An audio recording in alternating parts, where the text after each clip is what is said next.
ॐ सर्वे भवन्तु सुखिनः, सर्वे सन्तु निरामया, सर्वे भद्राणि पश्यन्तु, मा कश्चित् दुःखमाप्नुयात्। ॐ शान्तिः शान्तिः शान्तिः।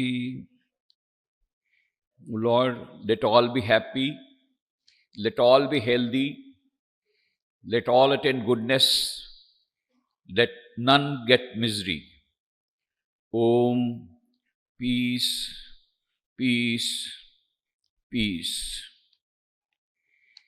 Respected dignitaries present here, respected participants coming from India and other countries, dear friends, at the outset, I would like to congratulate Neurological Surgeons Society of India for organizing this 13th annual conference, and I congratulate Dr. Prakash Bhai Moda and his team to bring this conference to Rajkot, and that is a pride for Rajkot. And our Thakur Sahib of Rajkot and Sri Purushottam Bhai Rupala ji and other dignitaries of Rajkot are very happy that this international conference is being held here, and so many participants, so many surgeons, very, very honorable surgeons, honored surgeons, they have all come here, and we all extend a very warm welcome to Rajkot. And I take this opportunity of inviting you all to our center, Ashrama, Ramakrishna Ashrama Rajkot, which is situated in Rajkot, and we are going to celebrate the centenary after 2 years. It was established in 1927. So it would be great pleasure to invite you there, and also to welcome you there. We have a beautiful medical center where Cerebral Palsy Center is quite well known, and I think you will be all very happy to see that center, and we will be honored with your visit. You know, the topic that has been given today is spirituality and neurology. It's a very important topic. Both are connected at a deeper level. As you know, neurology is basically working with the nervous system involving brain and the spinal cord. And spirituality is nothing but finding out superconscious state. And for that, what do? We take the help of the spinal cord. The Kundalini Shakti is at the base of the spinal cord, and there are 3 nerves, Ida, Pingala and Sushumna. Sushumna nerve is in the center of the spinal cord. That is why when we tell someone to meditate, we say your backbone should be straight. Just because the Kundalini Shakti gets aroused from Muladhara, and after Swadhisthana and Manipur, it comes to Anahat Chakra, then to Vishuddha Chakra, then Agna Chakra, and ultimately culminating in Sahasrara. When the Kundalini Shakti reaches Sahasrara, then you go to super conscious state, which is called Samadhi state. So we are also dealing with consciousness, super conscious state, and also the Kundalini Shakti, which is dormant in the spinal cord. So there is a great connection. So I would just give you a brief presentation, and then I would like to end with a very interesting joke at the end of the speech, which is, of course, having a lesson in it. So neurology and spirituality, as you know, meditation, prayer and mystical experiences are associated with distinct neural patterns. Spiritual experience activate brain regions involved in default mode network, that is self-reflection and introspection. Then anterior cingulate cortex, that is emotion regulation and conflict monitoring. And then temporoparietal function junction, where we have attention and spatial reasoning. So spiritual experiences involve a complex interplay between cognitive, emotional, and social processes. Now, the relationship between neurology and spirituality. The relationship between neurology and spirituality is complex and multifaceted. By exploring the neural basis of spiritual experiences, we can gain a deeper understanding of the intricate relationships between brain, consciousness, and spirituality. The neurophysiological and psychoneural aspects of meditative practices. Electrical waves in the brain have different frequencies, that is termed alpha, beta, theta, and the like, which are specific to different mental states during and after meditation. Now, what do we find? When we put the EEG machine, then what happens? When you have got deep meditation, then you have got theta waves. In Japan, neuropsychiatrists, they performed an experiment on Zen monks, and they put the EEG machine. First, what did they find? They found alpha waves of 10 to 12 cycles per second. But when the meditation deepened, then they got the alpha waves of 8 to 10 cycles per second. Finally, when the deep meditation was there were theta waves of 6 to 7 cycles per second. So theta waves gives us tranquility. So this is how the connection is. Now meditation, other electrical and imaging studies are also there. Meditation enhances brain efficiency and perception. Meditation reduces latency and amplitude of the visual evoked potentials, indicating enhanced perceptual acuity. Brain mapping techniques. Now the new techniques that have come, as you know, the brain mapping techniques, PET, MRI, fMRI, and SPCT provide insight in understanding changes in brain functioning associated with meditation. Now, what about the EEG of a senior meditator? Very wonderful phenomena. Here is the graph that shows EEG of a senior meditator showing high amplitude alpha predominance, that is relaxed state. In all three stages, when the eyes are open, when eyes are closed, and during meditation. In non-meditators, alpha predominance is seen only during the eyes closed relaxed state. Now this demonstrates that meditators maintain the relaxed state irrespective of their behavioral situation. That is the benefit of meditation. You can maintain that relaxed state throughout. Now the relationship between yoga and neurology. Compared to the lower animals, it is in the human that the cerebral cortex, that is the upper and the outermost part of the brain, has expanded enormously and contains many times more neurons and synapses than the nearest apes. Now, what is the benefit of the yoga?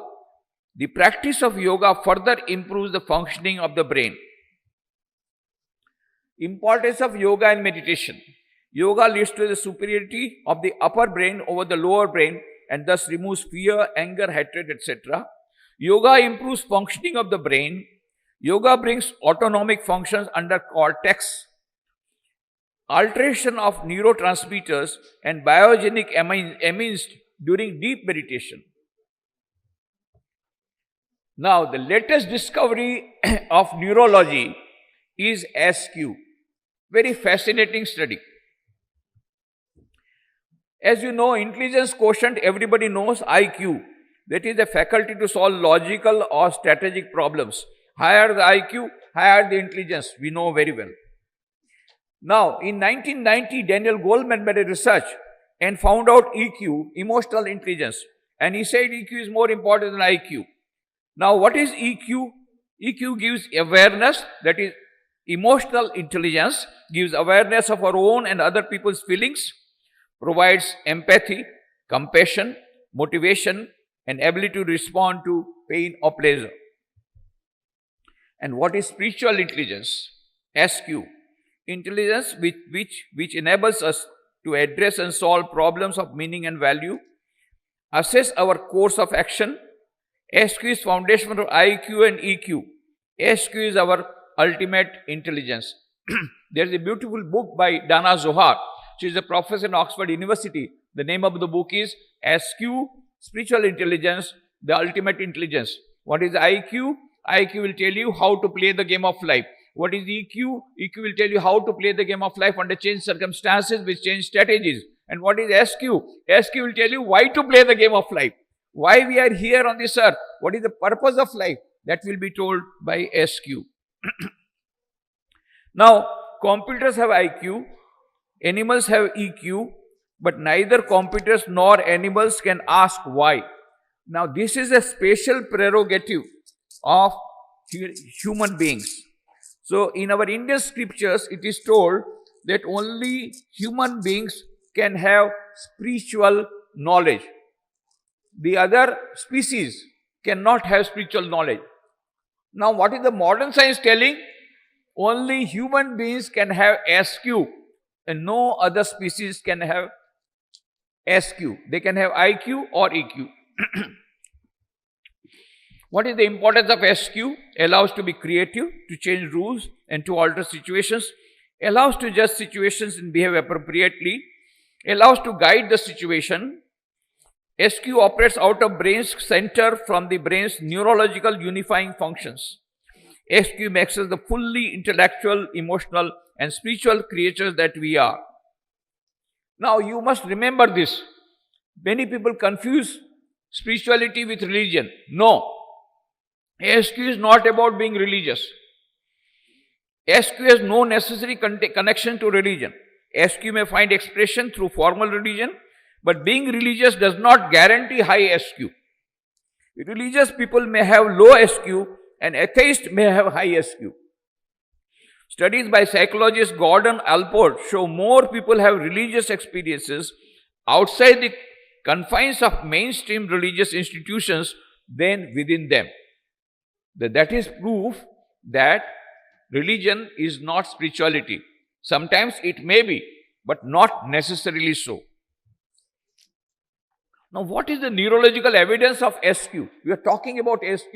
SQ is the greatest discovery of the modern times and which is going to have a very far-reaching effect on the number of suicides, on the number of psychological cases, on the number of schizophrenic patients, on the number of drug addicts.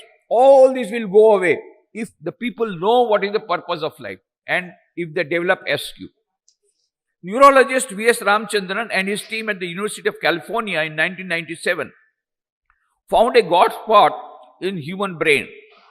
The built-in spiritual center is located among neural connections in the temporal lobes of the brain. Now, the God spot does not prove the existence of God, mind you, but it does show that the brain has evolved to ask ultimate questions, to have and to use a sensitivity to wider meaning and value. So they found out that there is a particular spot on the brain. Whenever someone talks about God or talks about spirituality or talks about any spiritual matter, there is a special place in the brain which gets lighted up. And so they concluded this God spot.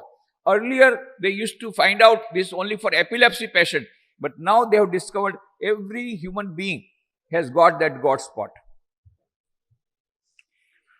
Austrian neurologist Wolf Singer's work shows that there is a neural process in the brain devoted to unifying and giving meaning to our experience, a neural process that binds our experiences together. Earlier neurologists recognized only two forms of brain neural organizations. One of these forms, serial neural connection, is the basis of our IQ. Serial neural connection, that is IQ. In the second form, neural network, bundles of up to 100,000 neurons are connected in haphazard fashion to other massive bundles. These neural networks are the basis of EQ. So we find there are three types of neurons. Three types of organization. One is the serial, second haphazard, third is unifying. This unifying is the proof of SQ. Neurologist Rodolfo Linias' research work on sleeping and waking consciousness and the binding of cognitive events in the brain has been greatly enhanced by MEG technology, allowing whole skull studies of brain oscillating electrical fields and their associated magnetic fields.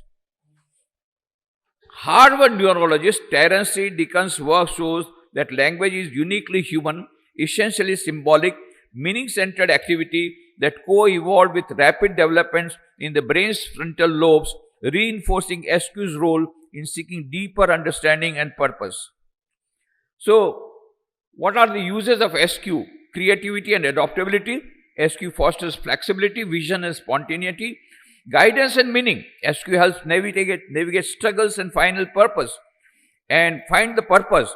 Spiritual and moral insight. SQ deepens understanding of life's big questions. What are the indications of high SQ?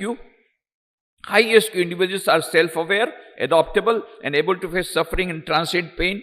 They are guided by strong value, avoid unnecessary harm, and think holistically by seeing connections between diverse things. They ask deeper questions, why or what if, challenge conventions, and serve as visionary leaders who inspire others. How to improve SQ? Self-reflection, question assumptions, seek meaning. Expanded thinking, find connections, take responsibility. Higher purpose, reconnect with values like courage and honesty, contribute meaningfully. So, that is a small PPT that I have shown, giving you just a glimpse of what is all about the connection between neurology and spirituality. I would like to now tell a beautiful story, interesting story. That story is given in the book of Dana Zohar, that is SQ, Spiritual Intelligence, the Ultimate Intelligence, but I am giving it in a little different way. By the side of the Mexican coast, there was a management consultant who was sitting there. At a little distance, there was a fisherman who was sleeping in his small boat. And it was afternoon. So the management consultant asked, "Hey, what are you doing? Why are you not fishing?" And that fisherman in the sleeping posture said, "Sir, you know what happened? In the morning I got a big catch, big fish. And I sold it. And I got enough money. And that is enough for my today's expenditure. And so I am relaxing." Huh? My quota is over. Huh? Is there any quota system here? You must go and fish more and get more money. But what do I do with extra money? Why? Deposit. Deposit? He never heard the word deposit. Yes, open a bank account and deposit. Then go on depositing, and when you got enough fund, you purchase another boat. Then you will get more fishes and more money. What to do with that money? Again deposit. And likewise go on increasing the fleet of your boats. And then you will become CEO of a multinational company. Then you move your headquarters from Mexico to New York and open branches all over the world. Then, naturally, when you open branches all over the world, you will have to travel a lot. So you will travel a lot. And when you travel a lot, you will have bypass surgery. When there are 3 bypass surgeries and the doctor says no more, then you come to me and I will tell you how to sell the company. You sell the company and you will get a lot of money. Then come to me. I am an investment expert from Harvard. I will tell you how to invest the money and where to invest the money. When you invest the money like this, then you will get enough fund and you will be able to sleep nicely without any tranquilizer. Sir, I was sleeping without any tranquilizer. It is you who woke me up.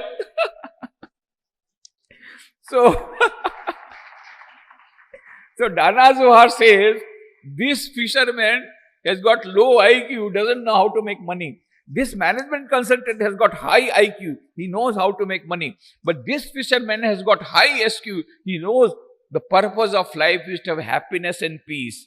But this management consultant doesn't know. It is no wisdom to spend all your health to waste your health, to get to waste your health in order to get wealth for first 50 years, and then after 50 years to try to get back that health with that wealth which never comes back.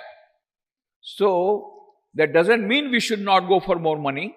That doesn't mean we should not earn money, but the purpose of life has to be remembered. The purpose of life is happiness and peace. And the ultimate purpose of life is to have eternal happiness, eternal peace, and eternal life. Every human being has got a right to that. That is our birthright. Unfortunately, we have forgotten. The purpose of life is to go beyond this world, transcend all the limitations, and get infinite knowledge, infinite bliss, infinite happiness. So I conclude with the message of Swami Vivekananda, delivered more than 100 years ago in America. He said in his book in Raj Yoga, giving the gist of the whole of Vedanta, each soul is potentially divine. The goal of human life is to manifest this divinity within by controlling nature, external and internal. Do this either by work or worship or psychic control or philosophy, by one or more or all of these, and be free. This is the whole of religion. Doctrines, dogmas, rituals, temples, churches, mosques are but secondary details. So basically, the purpose of life is to manifest the divinity. And what happens when we manifest the divinity? We go beyond the shackles of this conscious world. We go to the superconscious state.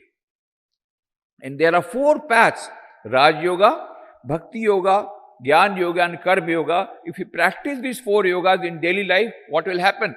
We will get happiness and peace in everyday life, ultimately culminating in infinite happiness, infinite bliss and infinite knowledge.